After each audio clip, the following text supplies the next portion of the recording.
বন্ধুরা, এক সুন্দর বনে এক বানর, এক বড় পিঁপড়া ও এক হলুদ টিয়া বসে মনের সুখে তাদের গল্প করছিল। তখন সেই বনে উড়ে আসলো এক রাক্ষসে কবুতর। বনের মধ্যে ছড়িয়ে পড়ল ঘোর বিপদ।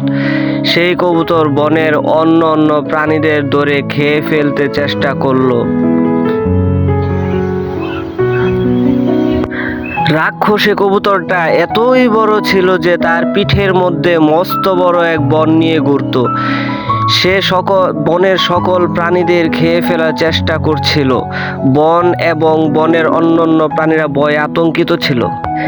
সে তার কালো ডানা দিয়ে যেন বনের অর্ধেকটাই ঢেকে ফেলল অন্ধকারে। বন পুরো অন্ধকার হয়ে গেল। সে বনের মাঝখানে এসে তার ডানা ঝাপটাতে শুরু করলো, যার ভয়ে অন্য প্রাণীরা দৌড়াদৌড়ি শুরু করলো। ঠিক সেই সময় ওই বনে এক ছাগল ঘাস খাচ্ছিল, আর তার সাথে ছিল এক শেয়াল। ছাগল মনের আনন্দে ঘাস খাচ্ছিল। বনের মধ্যে যে এত বড় এক বিপদ তা সে ছাগল কোনোভাবে টের পাচ্ছিল না। যখন সেই ছাগল বিপদটা টের পেল যে বনের মধ্যে এক মস্ত বড় রাক্ষসে পাখি এসেছে, তখন সে দৌড়াদৌড়ি শুরু করলো।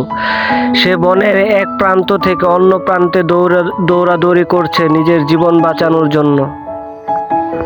তখন ওই রাক্ষসে পাখির ভয়ে বনের অন্য সকল প্রাণীরা উড়াউড়ি করতে শুরু করলো। বনের পাখিরা কালো বন থেকে চলে যাওয়ার চেষ্টা করলো।